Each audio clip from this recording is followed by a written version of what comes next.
Hi, everyone. I'm Lisa Goldberg, co-director of CDAR, and my great pleasure to introduce my old friends and Tom Idzorek, Paul Kaplan. I've never met Roger, by the way, so I'm hoping he gets a little airtime today so I can listen to him. It's like a huge privilege for me.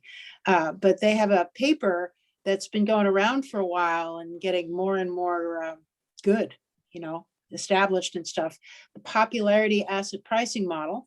So this is coming out of Morningstar and Yale, and I will turn it over to the authors and speakers. So thank you guys, and please go ahead. Well, thank you, Lisa, for having us. We're honored to be here. And as you say, we have a new paper that's been going around, and I'd like to think that it's getting better and better. From an agenda perspective, I'm going to start off with just a super brief overview. Maybe people have read the paper, maybe they haven't, but we'll touch on that and then talk a little bit about kind of the journey that has brought us to where we are today, and then kind of go through the paper itself. And then at the end, Paul's going to lead us through an application of our popularity asset pricing model applied in the ESG space. And I'm going to maybe encourage, Paul, and if our co-author Roger Ibbotson is able to join the call successfully, for both of them to chime in with anytime they think I'm misspeaking or not emphasizing something, or there's something that they want to emphasize. But again, here's the paper. I believe it was distributed. It's up on SSRN if people want to download it. We'd love to get that download number up. But so what is our paper? So we've created what we think of as a new equilibrium asset pricing model that incorporates both heterogeneous expectations, or what Fama and French would refer to as disagreement, and investor preferences beyond risk aversion, or what Fama and French sometimes refer to as tastes.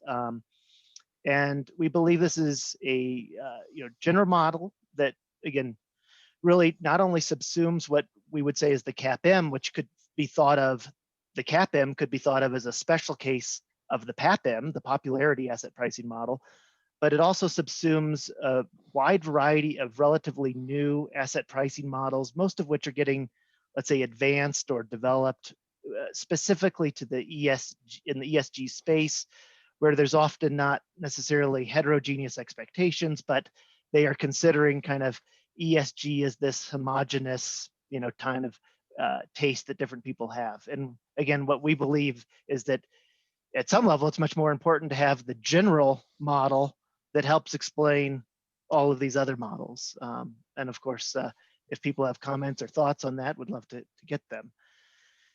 In terms of our journey, I guess I wasn't involved in the beginning of this journey, but in a later paper that I'm going to talk about in a minute, this is all kind of part of our literature review within our paper. This is a paper that Roger and a couple of other co-authors wrote back in 1984. And I guess when I was reviewing this paper to write about what we think of as our popularity asset pricing maybe framework, I was reviewing this paper and I was just shocked at the degree to which what Roger and others had written back in 1984 was so closely aligned with kind of the way we were currently thinking about it. And I was unfamiliar with this. I was familiar with the paper, but I was unfamiliar with the degree to which it really aligned with how we're thinking about kind of asset prices. And so I've highlighted a few sentences. They're tough for me to read on the monitor, but investors demand more of an asset, the more desirable the asset's characteristics are. This next highlighted line is, asset characteristics other than price include both risk and non-risk characteristics. And then down below, investors regard asset characteristics as positive or negative costs, and investors evaluate expected returns net of those costs. And so again, at some level, maybe our model is just too general or too simplistic, but the intuition just to me seems so clear, is that if there is a desirable characteristic, all else equal, investors are typically willing to pay more for that characteristic. And if an investment is characterized, no puns intended, by a bunch of undesirable characteristics, all else equal, it's cheaper. And that is kind of I would just say the essence of popularity. And so kind of moving on with our journey, and again, people, please feel free to interrupt anytime. Going back to 2012 and 2013, a combination of us wrote a couple of different articles where I'd say we were really, just focused in on liquidity, kind of as a characteristic. And, whether we were looking at kind of a stock universe or a universe of funds, if you were to form portfolios based on the level of liquidity, what we discovered was nearly monotonically the kind of the bundles that included the most liquid, whether it was funds holding liquid stocks or liquid stocks directly, they seemed to underperform the bundles that were the least liquid. And again, an explanation for that would be is, of course, that people are generally, all else equal, like I think we all want more liquid portfolios, and therefore all else equal, we're willing to pay up for that liquidity kind of when we enter. But by paying up initially, our subsequent returns are generally lower because at some level we've overpaid. And then my final bullet point kind of here in the corner, I think of liquidity as kind of this quintessential example of one of the many non-risk characteristics that I was just alluding to in Roger's former paper that investors like. And so again, there's a wide variety of characteristics that we think that people may or may not like, and therefore they would either seek out or shun given investments. Hey, Tom. Okay, Tom. We've had a question entered into the chat. All right. This may be a good time to answer that question. I can't see it, Paul. So if you'll let me know what that is. Oh, hold on. I had it. It's in the chat. Yep. So this question is from Thomas Wood, and the question is this a realization of or instance of the APT? Well, the quick answer is absolutely not. And maybe Paul, if I could put you on the spot, so I would just to say that it is not, and I'm going to let you take it, Paul. And okay. Okay. So yeah. So the longer answer is that the reason it's not is because the APT is an arbitrage model. It's about the relationship between expected returns and factor exposure, whereas the CAPM and the PAPM are equilibrium models in which we actually the model actually does tell us what the price of each security is, and that price is a function of not only of the economics of the securities, it's also a function of investor preferences as well. So preferences matter in the CAPM and in the PAPM. In the CAPM, the only preference is risk aversion, and the PAPM there's risk aversion plus what Tom was describing, the investor preferences for various other characteristics, so as we're going to see, it superficially looks like the APT in that we do end up with a linear equation for expected return, but in substance, it's quite different. Actually, we'll show you a slide that kind of shows that arbitrage could not remove, say, mispricing that we're going to show in this model anyway. And so again, I'm super excited to hear that comment because that means that Roger has been able to successfully join. I don't know, Roger, if you can see the slides or if you're just joining the audio. I can see everything. Oh, fantastic. Woojin worked his magic. So again, to maybe kind of continue on with our journey here, no puns intended again.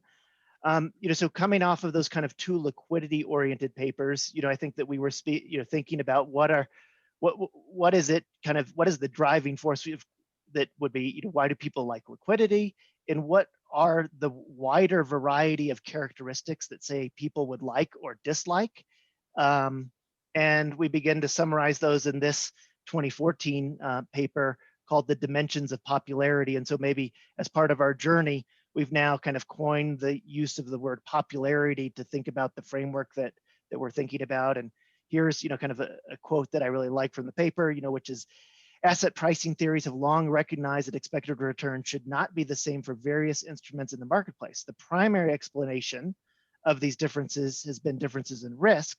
Of course, risk itself, right, is unpopular, yet investors do not like risk and want to be compensated for it. And then kind of moving on, if I can get the slides to advance, you know, in this paper, we begin to, think of as if we think of kind of this, premium going to the unpopular items and this kind of overpaying for the most popular items. And if you begin to think about all of the well-known, let's say, anomalies and premiums out there, there's arguably this kind of popularity-based explanation as to what is driving, the various premiums, whether it's the size premium or the value premium or this liquidity anti-premium, as it might be. Again, they all seem to fit within this notion that the premium is going to the undesirable attribute or characteristic. And again, I would just say that to me seems extremely intuitive. Continuing with our journey, here was in the 25th anniversary of the Journal of Investing, and here popularity and asset pricing. And what we do here is we again continue to refine what at this point is still a framework as opposed to a formal asset pricing model. And we evaluate, in my opinion, most of the well-known premiums and anomalies through the popularity lens. It explained the linkage to classical finance and behavioral finance. And we actually put forth what would be a linear popularity-based asset pricing model. Although again, as I said earlier, we stopped short of a model. Kind of one of the charts that we develop in that paper, hopefully it's evolving on your screens, is kind of beginning to think about popularity as being working with both kind of classical economics and the idea that markets are efficient and risk is unpopular, as well as many of kind of the items that historically have required behavioral finance to kind of explain in terms of whether they're anomalies or premiums. And maybe I'll ask Roger or Paul, I don't know if you have anything you'd like to kind of comment on here. Well, I'll say on the classical side, it's all based on rationality, but the capital asset pricing model has only one kind of something that we don't like, and that's risk. But other classical models can have other things you don't like you like liquidity. So the new equilibrium theory includes liquidity. Once you get into behavioral economics, you can like other things like brands or things like that. And of course, once you get into behavioral economics, you can also get into mispricing. So, but all of these things can be handled in the popularity asset pricing model.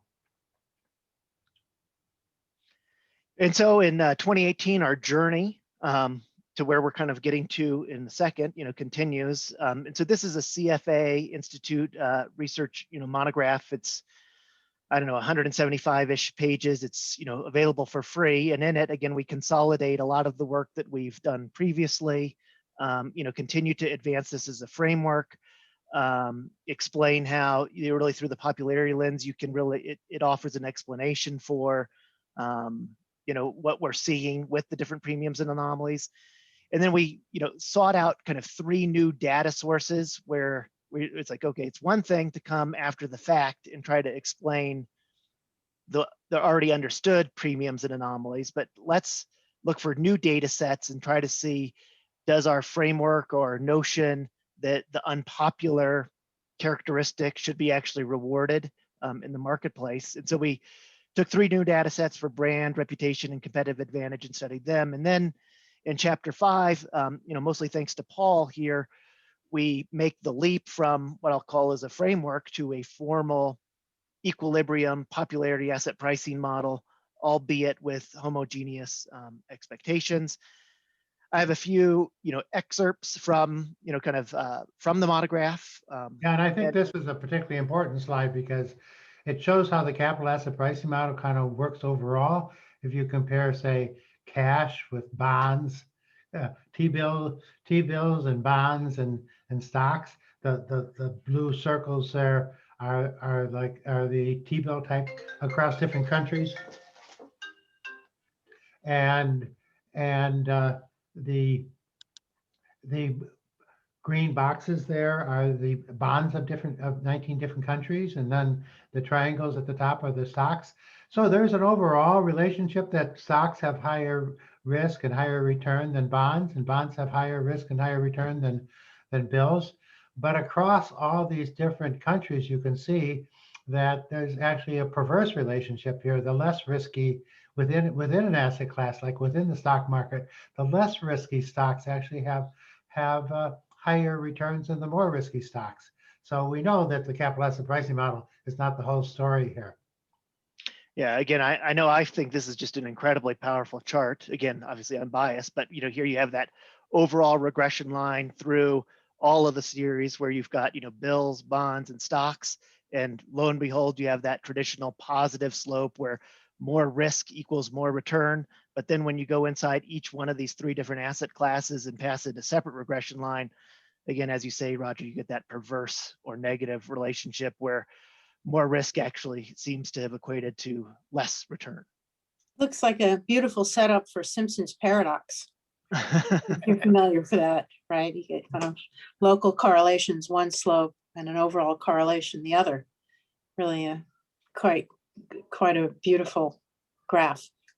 And so it's actually the same thing here in this next graph, because in the next graph here, we take the US market over from 1972 to 2016, over, I guess, 44 years. And the cutting it by beta, size, value, liquidity, and any of these things, they're color coded. But however you cut it, there's this general relationship that the less risky type of portfolio actually ends up with higher returns than the more risky portfolio over a long 44-year period, actually. So perversely to what you were supposed to get from the capital asset pricing model. Well, the low beta phenomenon is quite well studied, right? So, and I think we may have had a talk about that here earlier in the semester. Always glad to see that. But do we still believe it? I mean, things have changed since 2016, right? It's been a pretty weird 4 years. Going on 5. Change this graph. Well, I think was maybe Cliff Asness who had a great quote as to why the volume premium works is because it doesn't always work. That sounds like him. So moving kind of just more kind of empirical evidence. So, I mentioned that we had studied 3 new data sets: brands, competitive advantage, and reputation. And again, full portfolios based on these data points. What you have is the weakest brands outperform, the firms with the best competitive or the worst competitive advantage actually do the best. Again, totally contrary to the way most people think. And then the firms with the worst reputations end up outperforming. And again, all of for people that want the real details, again, the monograph is free to download and you can study that.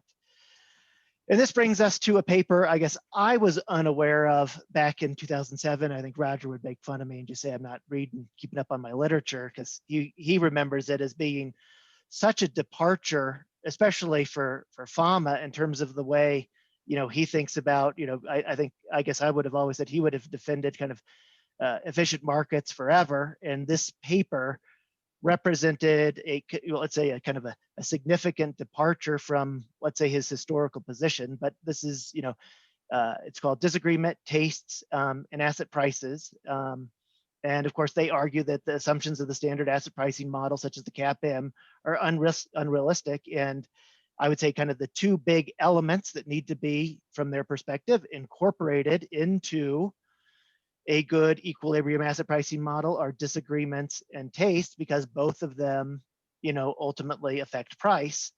And again, something that I want to point out is why they identify these 2 important elements, disagreement and preferences or tastes. Something that this is a heavily cited article these days, especially in the ESG oriented literature, but they do not actually develop an equilibrium model inside of that paper.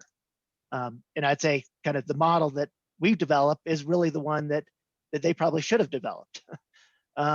Continuing on, this is kind of the major illustration from Palma and French, and we end up basing the illustrations in our paper largely off of this paper because, Fama and French framed it as, kind of what happens when there's an informed investor and a misinformed investor, and then equally if there's, an investor that has taste versus an investor that doesn't have tastes. And that really takes us, as a self-serving literature review from our paper, let's say, into this academic-oriented version of the popularity asset pricing model that adjusts for heterogeneous expectations and preferences. So capturing the two elements from PAMA and French. And why don't you go back a slide though, just a second there, Tom, because the 3 points are the T is the tangency portfolio, the M is the market, and the D is the dumber or sometimes referred to the dentist portfolio.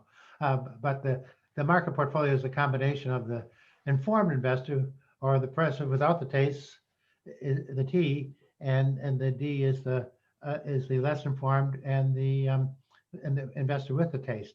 Now we're going to show you something very similar here. Basically, we're just going to show you more detail with the math behind it here. What they did, they didn't have the model. They had the graph, this graph, but they didn't actually have the models that we'll talk about here.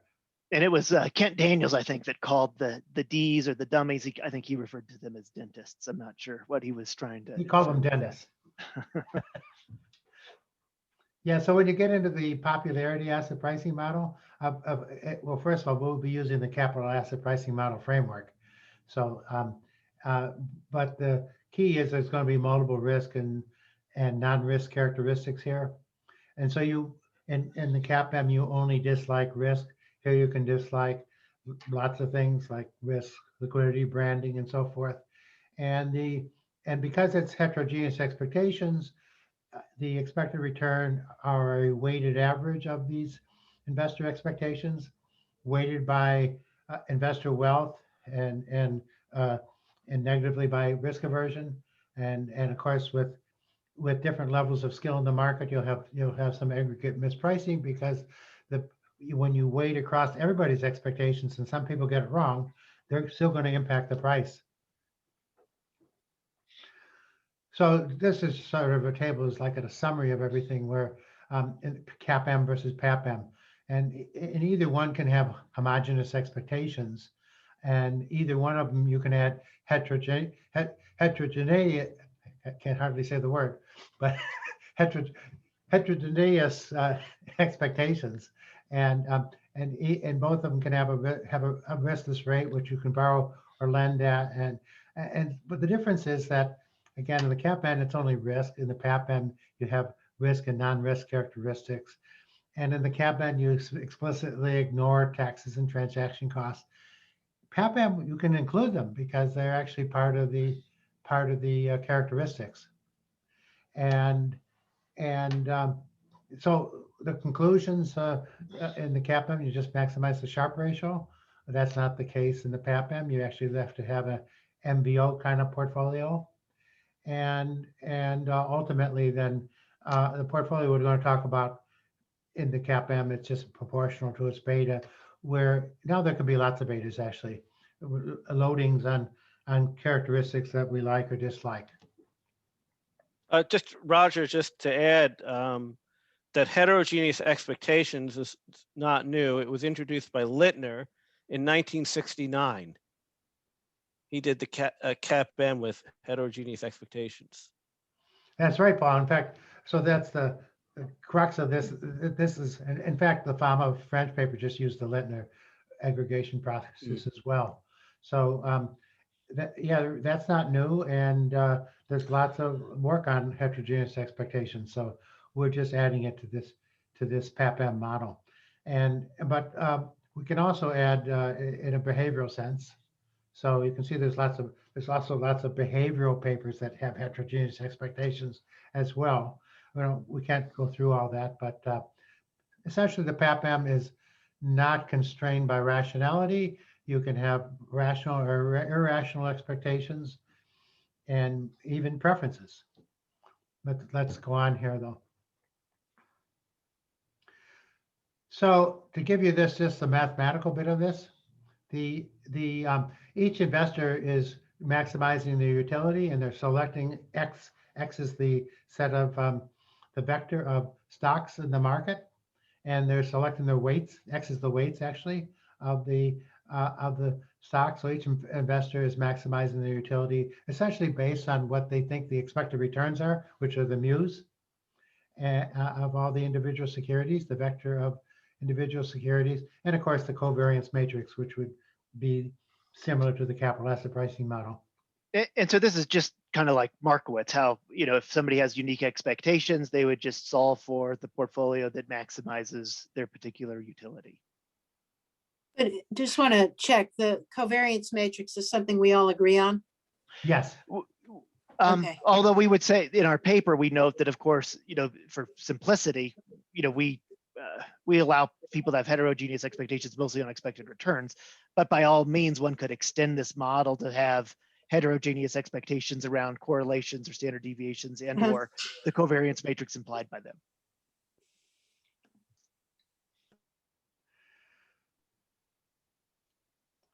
So here we're moving to the market equilibrium, and you look at that middle equation where we have an expected return of every asset in the market.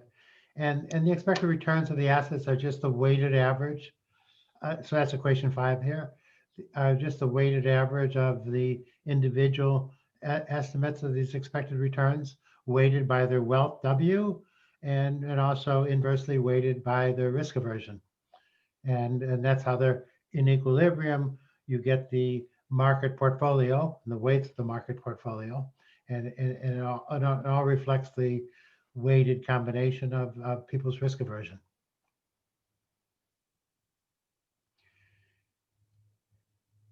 And the only thing added here, you can see it's marked in yellow, is now if you have a vector of characteristics that each people have preferences for, and they're embedded in all the securities. So we have this matrix of exposures to all these securities that we would have here, and now we have preference. So no real difference here. The only different thing is we're just adding the fact that people have preferences for characteristics. These tastes are going to work their way into the market prices, and of course work their way into here the holdings of every investor. And then I think it's obvious, but if somebody didn't have any preferences related to any of the characteristics, that term simply, you know, drops out, and you've just reacquired kind of the CAPM version of heterogeneous expectations.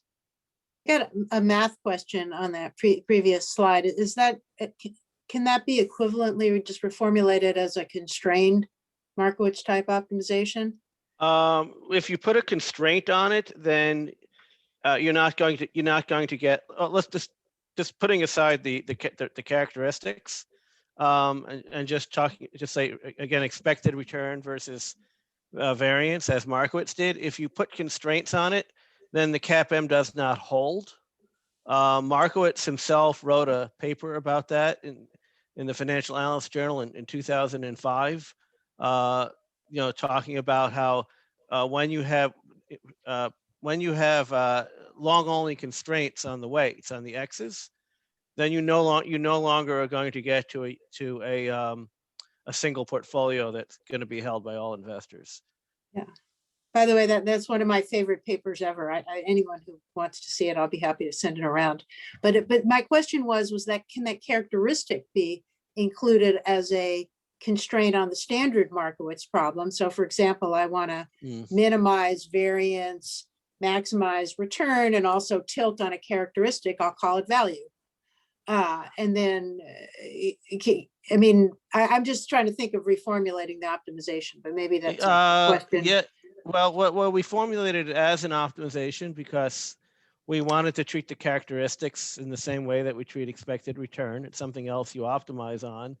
And I think if you constrain it, you're going to get to something else. I mean, and again, if you put a constraint on it, you're just going to get to something that's just different. It's not going to be. You just can't aggregate in the same way. But Lisa, Okay. if you step out into the practical world and somebody was just building an optimizer, you know, you could obviously put any kind of linear constraint on it that you wanted and optimize in, let's say, in the practical world.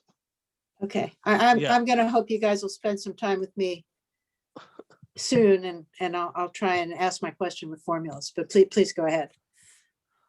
So here we're looking at why do people hold different holdings, and there's 3 reasons why investors hold different holdings. And in the first term here, people have different risk aversion, so they're going to that will cause them to hold different holdings.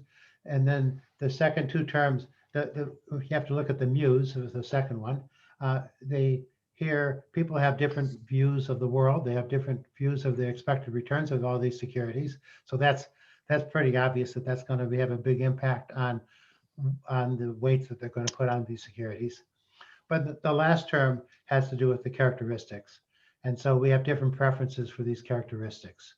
And so the combination of those make everybody's portfolio unique and different.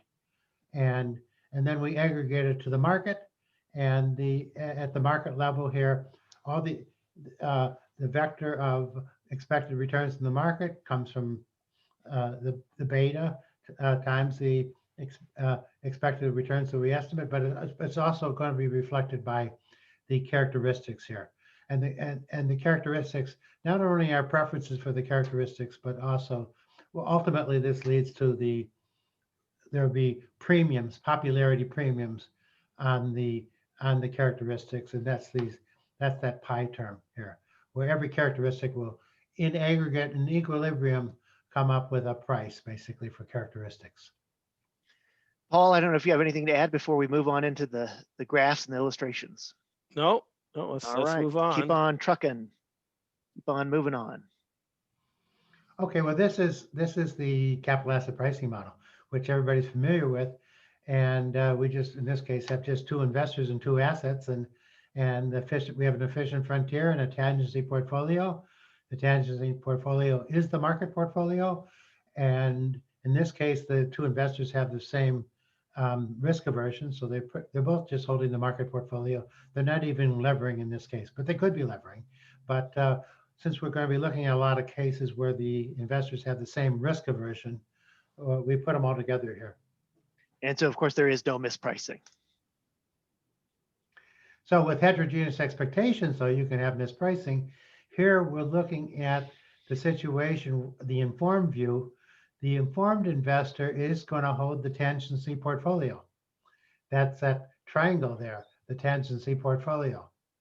And actually it's going to turn out that undervalued asset, that's the kind of yellow color there, that's undervalued.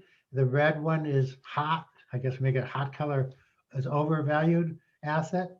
And the informed investor is going to basically load up on the undervalued asset. You can see the holdings are 78.41 and then levered up -19. The misinformed investor is more loading up on the overvalued asset.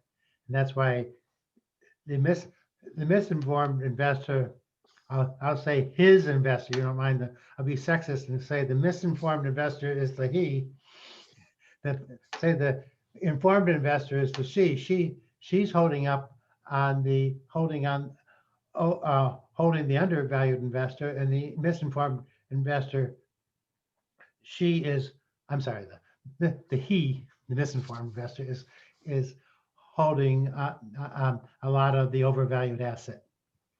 And so this is analogous to the FAMA and French 2007 graph that we showed earlier, only, we didn't use D's for dentists or dummies. And again, I don't know if FAMA and French actually, I believe they probably just sketched that out, but here this is showing again a great, a whole level of detail. And it's of course coming from actually solving the equilibrium model. And this is the same sort of graph, but it's from the misinformed view. So the misinformed investors actually thinks that he is on the tangency line, but he's not really, but he thinks he's on the tangency line and is loading up with that, in this case, the riskier asset, and actually has to hold a lot of cash to delever. here. But now we've marked here where what these things are, they should be at. The misinformed investor is incorrect as to what the actual expected returns are of these two assets. And the wiggly points here are where they really are, what the expected returns really are. And I made them wiggle just so people would pay attention to where they were. Otherwise, it's hard to say the other square. Yeah. Can I ask what program this is that allows for wiggling squares? It's great. This is, well, I don't want to give them any credit. This is Bill Gates's Microsoft PowerPoint. Oh my God. Okay. Yeah, they don't give. We get a very similar situation with, now we go back to homogeneous expectations, but we have preferences. In this case, the one of the investors has preferences and wants to buy more of the popular asset, and the other investor is indifferent, has no preferences. But now the investor without preferences is going to have a higher expected return than the investor with preferences, because they're going to have to pay something to basically say it's liquidity. They have to pay up for the more liquid asset. So now it's not just risk, it's also risk and popularity that's affecting the price. And Roger, since I always like to restate the same thing twice, so of course, since it's homogeneous expectations, everybody knows, they know and agree as to what are the expected returns of every asset. It's just that because of those tastes, the one investor is knowingly willing to hold a portfolio that is not perfectly efficient. So we actually looked at there are actually four kinds of investors here. And the top one, investor one, is with no preferences or tastes. That investor is going to have the highest expected returns. And the bottom one is the one that is misinformed and has preferences. That investor is going to have the lowest expected return. In our example, the middle two are going to have approximately the same, but that's just a coincidence that the informed investor with preferences and the misinformed investor with no preferences, one of them's making mistakes. The misinformed investor is making mistakes. The other one is investor two that Tom just pointed out. And investor two is not making any mistakes, but knowingly, willingly is willing to take a lower return to get the preferences that they like a brand or more liquidity or something like that. Or ESG. Yes. And I might point out, this is kind of the essence of our model. So Fama and French 2007, they said, okay, well, we think disagreement and taste should be part of an equilibrium model or part of an asset pricing model, but they failed to kind of develop it. And here is now an illustration where we're actually applying that model, and it's very generalized, and we're incorporating both disagreement and taste simultaneously. So this puts it all together, and you can see how the informed investor is on the tangency portfolio. You can see the tangency, which is the triangle there, and the informed investor levers that up and holds 101 of all of the undervalued asset, and then the misinformed investor with preferences and the informed investor without preferences, those two are roughly on top of each other and holding something relatively similar to the market. But for different reasons. For different reasons, and it's just a coincidence. But the misinformed investor with preferences has a very different portfolio. In fact, you can see it has -1, had no holdings whatsoever of the popular, I guess, of the unpopular underpriced security.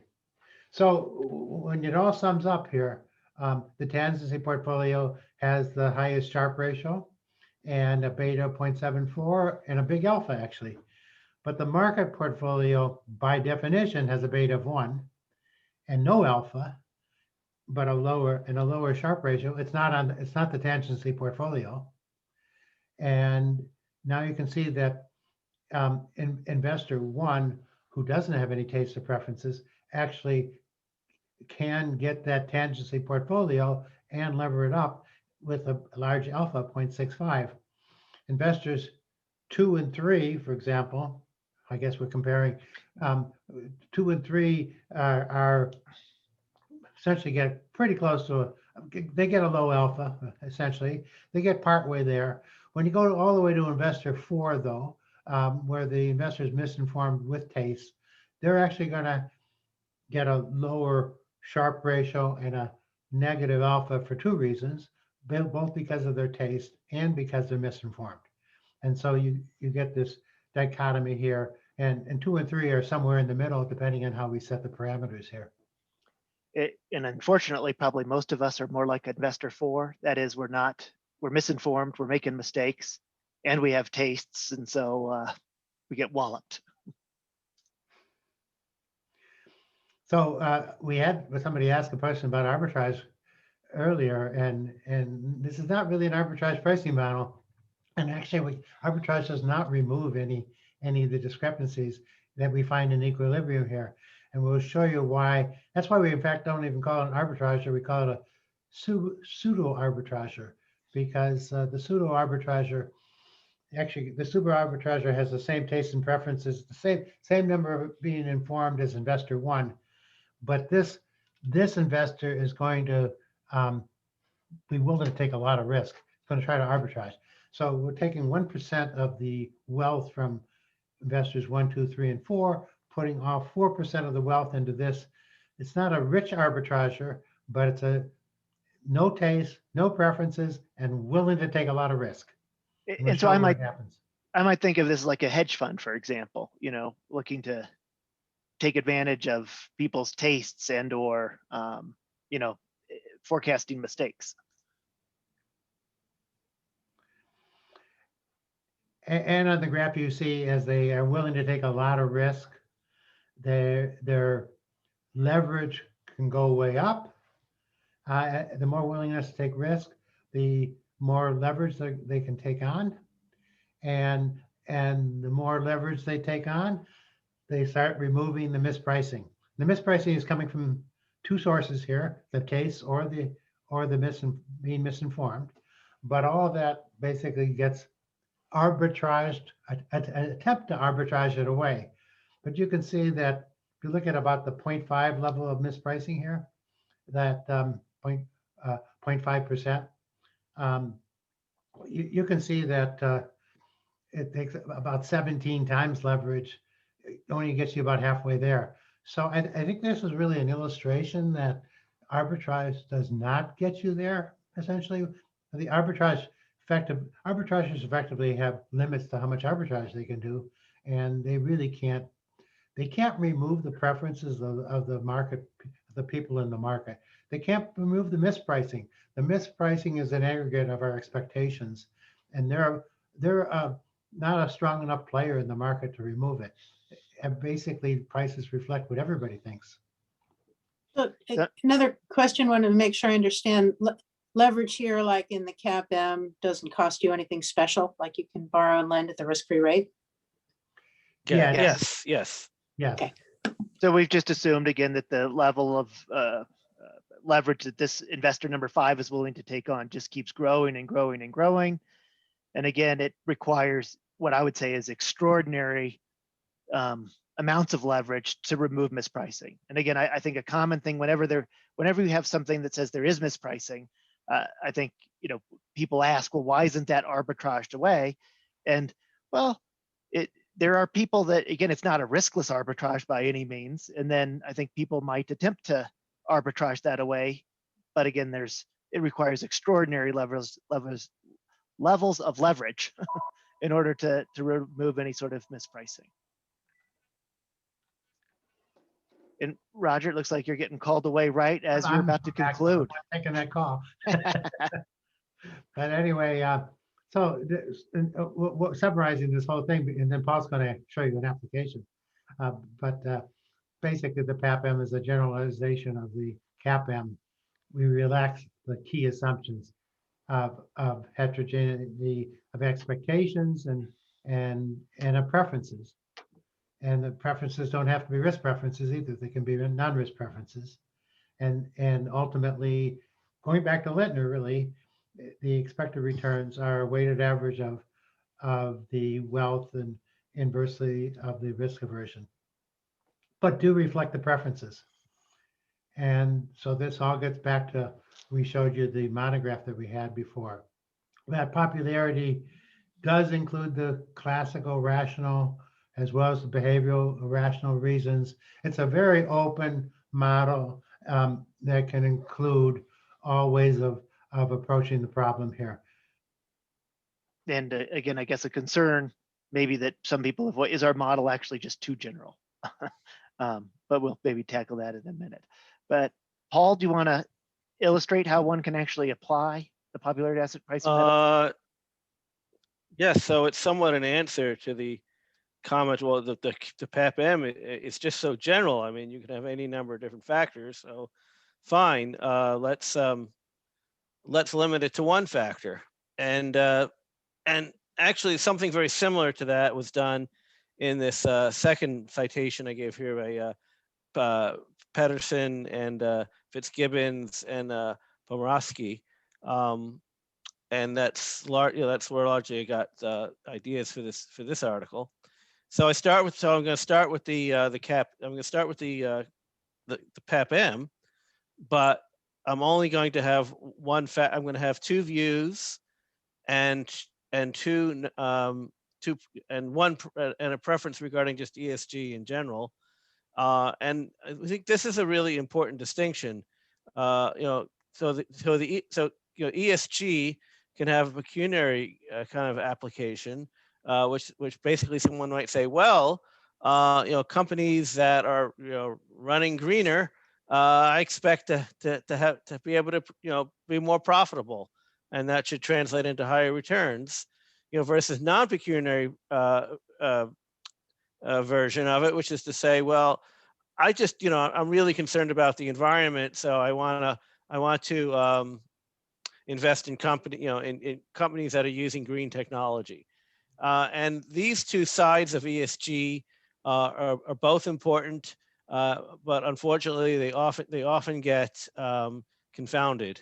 Well, I'm just amazed by the level of confusion people have around this, but I'll skip over that. Yeah, let's skip over that. Okay, so here's the setup. So first, we're going to do differences in ESG views. So we're going to go to heterogeneous expectations with basically a CAPM framework like we had earlier. And so we're going to have two investors and two stocks. So the two investors, one is the ESG unaware. This investor just unaware of the impact that ESG has on the profitability of a company. So in this simple example, it's going to assume that both companies have the same both stocks have the same expected payoff, and then the ESG aware investor does believe that the payoff of this two stocks, one I'm calling the ESG negative, and one is called the ESG positive, and so this investor believes that the ESG negative stock has a lower expected payout than what the unaware investor believes, and believes that the ESG positive stock has a higher payout than what expected payout than what the unaware investor believes. And my two investors are going to be identical in all other respects. They have the same risk aversion and the same amount of capital. Okay, so the two. Oh, I wasn't. That's all right. I wasn't done. Yeah. I was premature there. Sorry. Okay, so just to get a little more detail about the two stocks. So the ESG negative one has poor ESG practices that would lead to a lower expected payoff, and the ESG positive stock has good ESG practices that lead to a higher than otherwise expected payoff. I'm going to assume that the positive stock is more risky than the negative one, so the one with the higher return also has the higher risk. And I'm going to assume a certain amount of correlation. So now we can go to the next slide. And you get to see that information. Yeah, so I'm just putting the numbers on here. So as I said, in the unaware view, the expected payoff of the two stocks, I'm going to call $10. In the aware view, the negative one is $9.90, and the positive one at $10.10. the standard deviations are $1 for the negative and $2 for the positive, and 20% correlation. So now we can go on. And here we get to this, I think, a rather interesting chart. What I did here was I drew I drew both views on the same graph. So the dark blue inner efficient frontier, that's what the ESG unaware investor believes is where the two stock is what different combinations of the two stocks have in terms of expected return and standard deviation. Then going to the over to the lower left hand side, here you see the ESG negative stock. So the ESG aware investor believes it's the same standard deviation, but has a lower expected return. And then on the positive side, the ESG aware investor believes that the expected return on the ESG positive stock is higher than what the ESG unaware investor believes. And furthermore, I'm calling these ESG aware and ESG unaware because the ESG aware view is actually the correct view. So the ESG unaware view is simply doesn't understand the impact of ESG on in a pecuniary sense. The ESG aware investor does. Now, the market portfolio is actually at the intersection of these two curves, and both investors actually agree on what the market portfolio is and what its expected return and standard deviation are. But the ESG unaware investor takes that tangent the tangent portfolio. There's that tangent line that emanates out of the risk-free rate, just like in the CAPM, and basically takes that tangent portfolio and levers it up, whereas the ESG aware investor takes that other tangent portfolio, the one on the right, and delevers it down. And they both believe, where it says investor portfolios, it's in plural. Portfolios, it's in plural because actually, according to each's belief, they each believe that that's the spot that they're at. Now, of course, the unaware investor is wrong, but he believes he's actually in the same spot that the aware investor believes he's in. Okay, the next slide.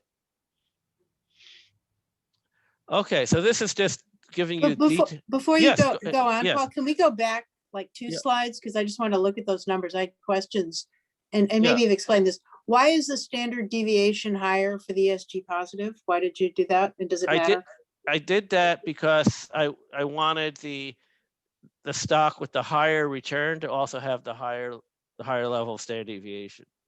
Okay, Yeah. I'm not saying that I agree with any of the things I'm about to say, but already 38 times this morning, I heard people tell me that ESG positive stocks, let's see, they have Yeah.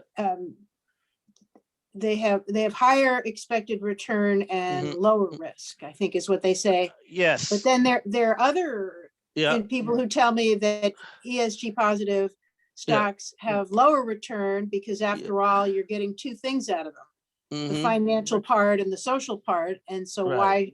I mean, I again, Okay. these are just questions. Sure. I don't agree with. So the first one is a pecuniary view.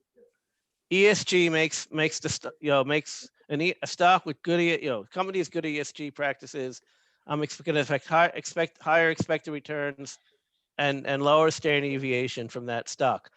I didn't do that simply because I wanted to keep the example simple and clean.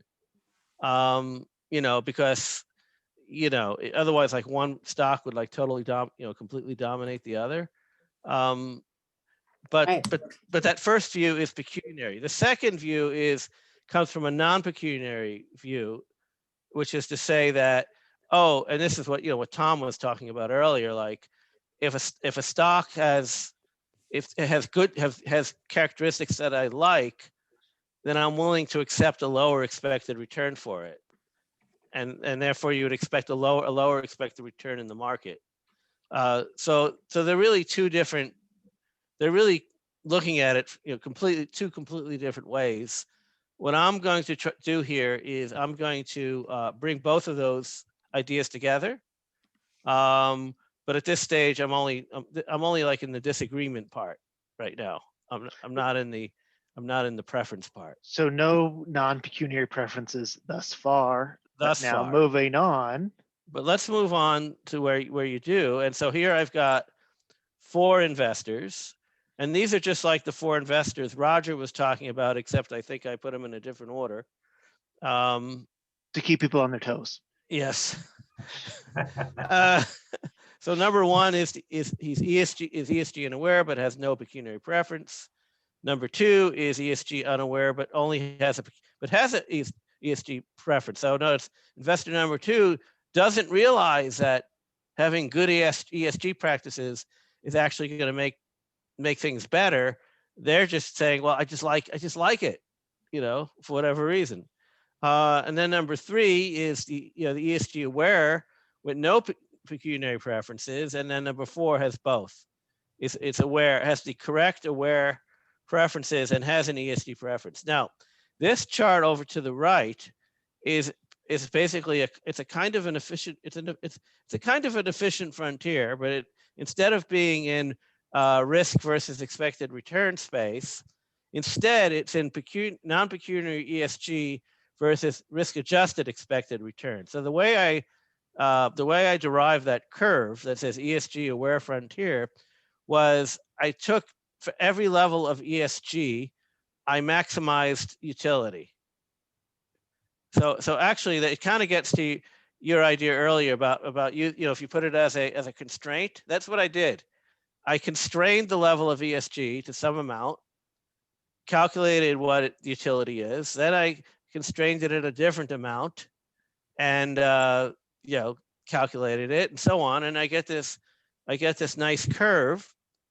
And then we have investor number 3 doesn't care about the non-pecuniary aspects of ESG, but they are informed, they are ESG aware, and this curve is drawn under the aware viewpoint. And so the investor with non-pecuniary preferences, number 3, is going to hold the highest possible level of, I called it risk-adjusted expected return. In other words, utility. So they're just going to maximize utility, and they don't really care about they don't care about what level of ESG exposure they have, as long as they get to the highest possible level of utility. However, the other investor, number 4, is willing to trade off between expected return and ESG-ness. And so that's why I drew an indifference curve here, which in this case is a straight line. And is it really a straight line, or is it just that we're zoomed in? It really is. All right. Yes. Yep. And anyway, so his utility function has both the ESG component or the characteristic piece in the more general PAPM, and also has the mu minus lambda over 2 sigma squared term, which I'm calling risk-adjusted expected return. And basically, the way this investor is going to pick the point on that efficient frontier that gets him to the highest, possible indifference curve, which is the tangency. Okay. So now this is just showing you, putting some numbers to it. So here we see that, okay, so investor number 1, we see, is shorting is quite a bit, and it's holding over 100% of the ESG negative stock. And then you can see investors 2 and 3, they kind of offset each other in their cash holdings. And then you have, in this case, it turns out that the investor number 4 is 35% in cash, and as you move from investor to investor, and now you can see why I guess I picked the order I did, which is as you move from investor 1 down to investor 4, they hold less and less of the negative stock and more of the positive stock. And investor number 4 holds the positive stock, ESG positive stock, for 2 reasons. One is he has the correct view that the ESG practices of that company are resulting in higher expected returns. And number 2, he has a preference for stocks with companies with a positive ESG exposure.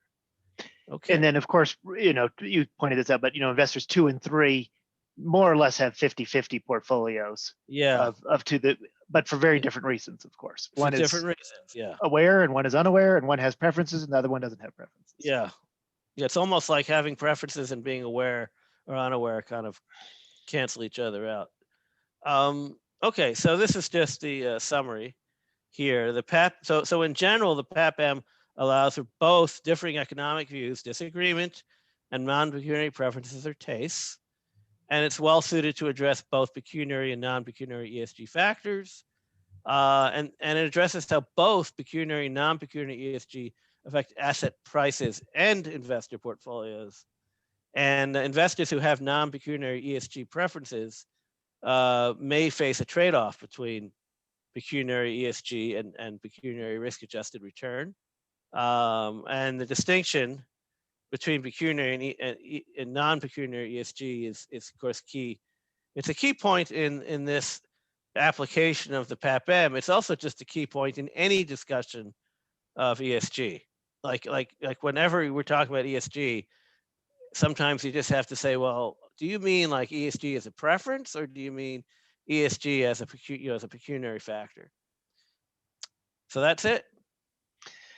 And this is Tom again. I guess I'm hoping there'll be lots of questions and maybe answers. I'm not sure. I'd say again, like I don't know if Roger and Paul would agree with, but I think we've created a pretty important model. And again, I guess would love to have criticism of the paper, of the model, or feedback on the model, suggestions on what people think we're missing, or whatever it might be. We welcome the conversation and have at it, please.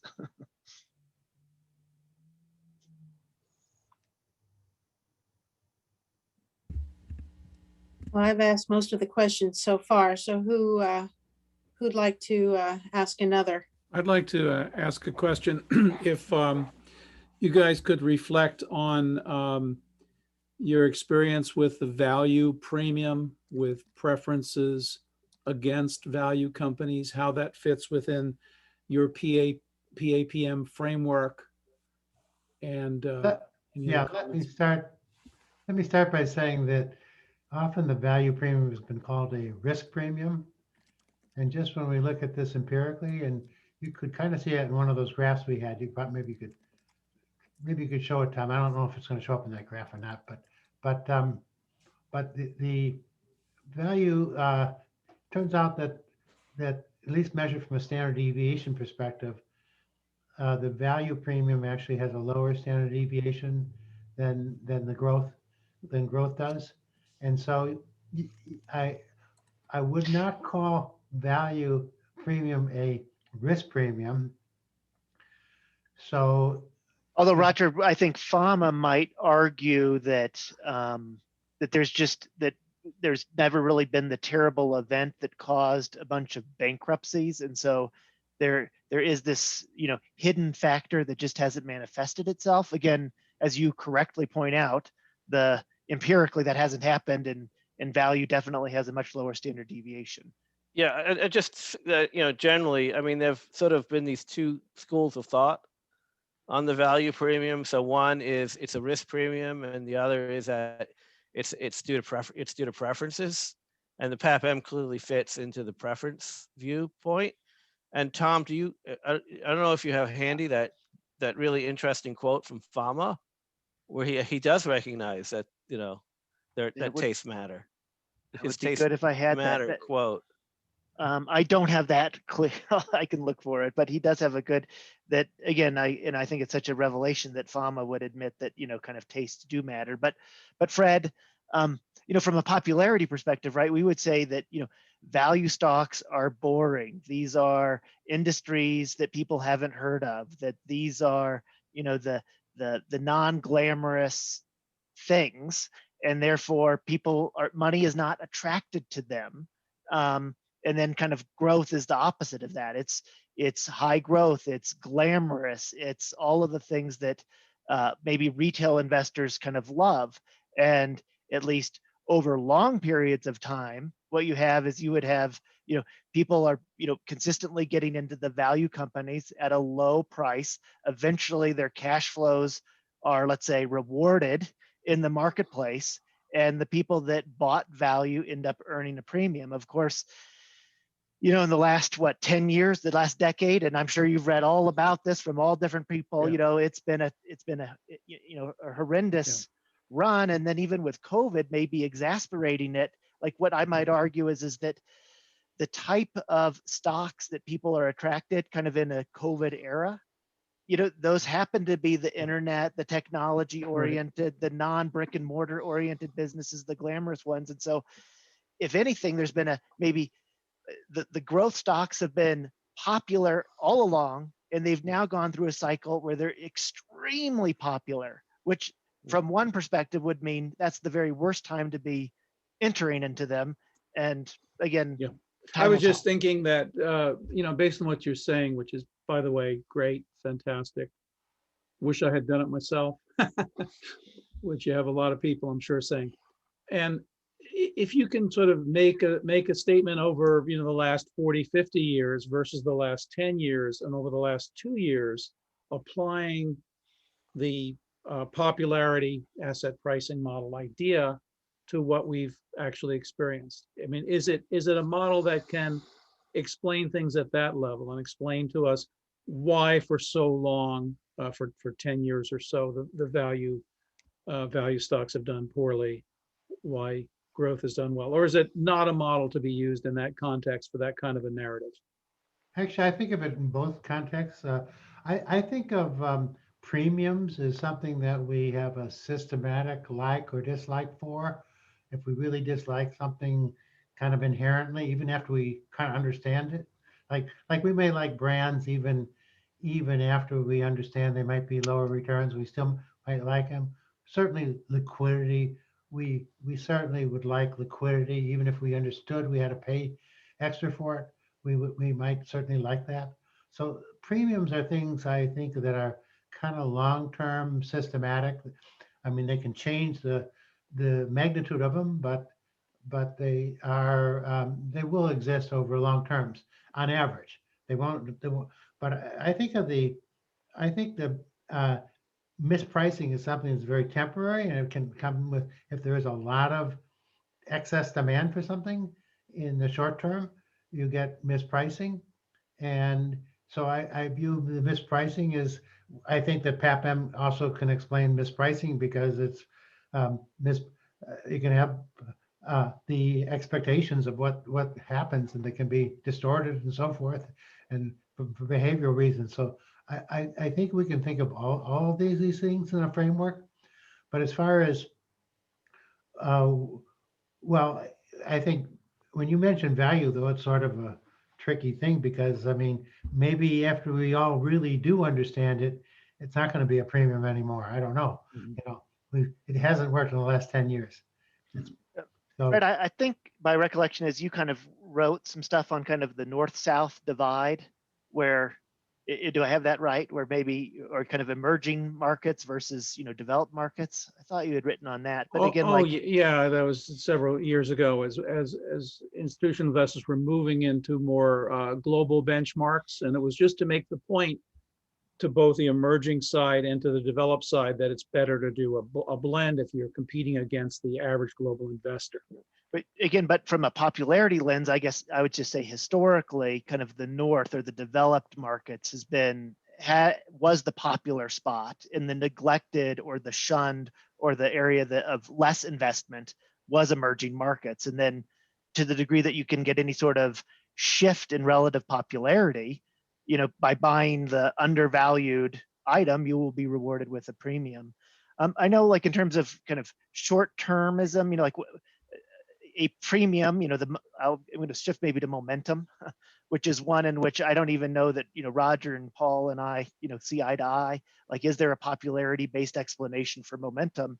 And I think Roger might say no, and I might say yes. I guess, like, for example, like something happens in the marketplace, there's more attention brought upon a certain name, its liquidity might move up a little bit, because there's more turnover, more attention for that stock.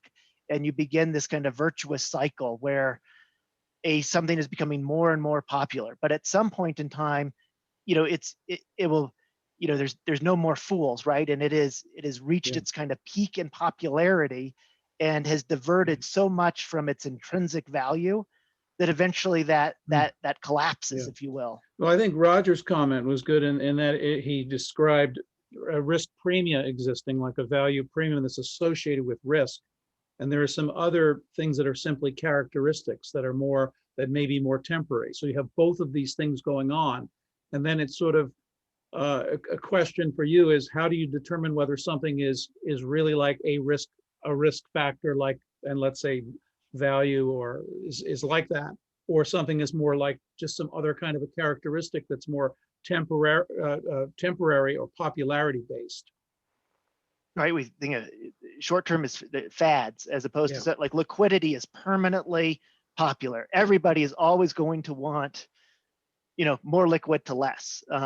There's other things that I would just. Is ESG kind of a fad or permanent? Well, I don't think so, but there's been a ton of fads, in my lifetime. And thank you. But one big difference is, though, the change in popularity overwhelms say a popularity premium, which may be like 2 or 3% or something, a popularity premium. And then, but you have a change in popularity can dramatically change a price. And so that obscures what, it's hard to actually see a popularity premium in returns. That's why we have to go back so far and long periods of time to try to measure any kind of premium, because it takes a lot of data.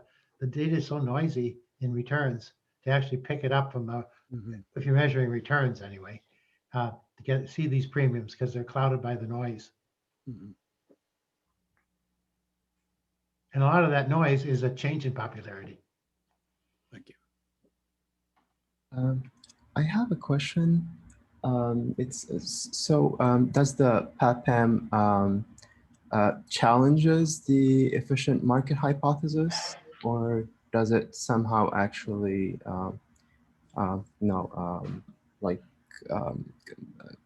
confirms it or in line with it? Because if we actually assume that there's the taste, there's also actually not, maybe the tastes are not just like binary things. There are probably more taste than actually two possibilities. And with the, if we take the example of ESG, for example, there's also the problem of, so the information about ESG, anyone actually could find it, but there's no consensus. So maybe actually a rating company would give different companies as being good in ESG or bad. And also about the pecuniary or non-pecuniary. So if actually we only have one score, how would we differentiate between the two? I'll give a short answer first. The heterogeneity of expectations clearly challenges efficient markets, because if you have some people that are misinformed, they still are part of the weight in how the prices are formed. And so there's no question that, and even Fama and French recognize that heterogeneity basically is, with the arbitrage can't remove it, really, the mispricing from the heterogeneity. So that definitely challenges efficient markets. As far as the tastes, what if you had a rational taste? Does that challenge efficient markets? That's a little more philosophical, because what if they're always there, but they're irrational? So I will chime in. Roger Fama said there's no such thing as an irrational taste. Your taste is your taste. And I might, so to me, I don't know that the PAPM is necessarily inconsistent with efficient markets. And my example there would be if there is no disagreement and there are no tastes, you have returned the PAPM and the CAPM are one and the same. And that is consistent with efficient markets. And then Roger, as you're saying, that both Fama and French would agree that if you have disagreement only, there will be mispricing. If you have tastes only, there will be mispricing. If you have both disagreement and tastes, there's going to be mispricing. I don't think it's so clear on the taste. If you have tastes, let's say we have a taste for liquidity, that's not inefficient markets. You have to have a taste for something. Then if you have a taste something that's for something irrational, that might be inefficient markets. But it's hard to take advantage of it. Well, it also depends on how we define efficiency. I mean, if efficiency means that market prices equal fundamental values, then tastes do drive a wedge between those two. So the market price of a security is no longer tied only to, its fundamentals, but also it's tied to the tastes of the investors. But does taste changes also Yes. because prices actually changes? So the information is in the price somehow. Well, the taste information changes that's what's embedded. The problem is there's a lot being embedded in the price. I mean, there is information embedded in the price. There's also misinformation embedded in the price, and there's also tastes embedded into the price. So it's not like, whereas like in an efficient markets world, the price like only reflects one thing.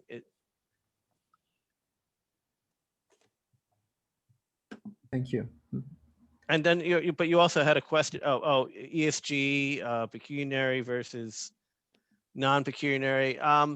Sometimes it could be a matter of point of view. If it's a taste or if it's a view.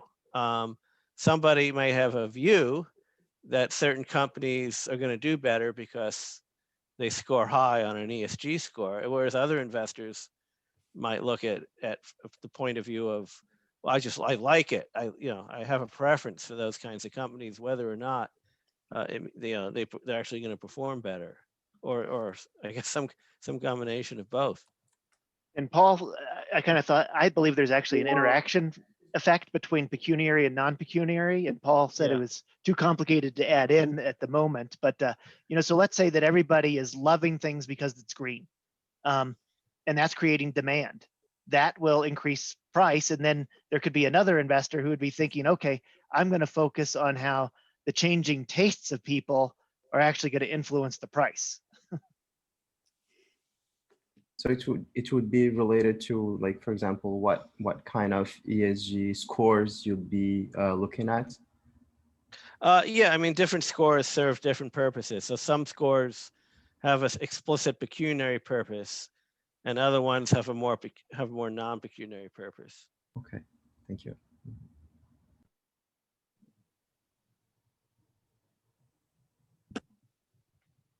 Well, so it's been a great discussion, but in the interest of time, I think we're out of it at this point. So what I'd like to do is thank our speakers for like a very eye-opening, insightful, and wonderful presentation, and ask you, can we post slides and your paper, associated papers, links to them on our website?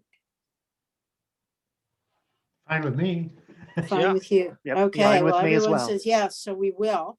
So we'll take care of that. So anyone who would like to read in more depth or go back over what we've heard today, I know you kept calling those graphs very simple, but I'll probably have to get back to them a second time to see how everything fits together. So you'll be able to find them on the CDR website, on the seminar page, and we can continue the dialogue offline. So thank you, it's great. Next week is spring break at Cal, so we'll have no seminar. And we'll be back on the 30th with Kevin Duanmu talking about extended admissible decision procedures and their non-standard Bayes risk, for something completely different from what we've heard today. So we hope to see many of you then.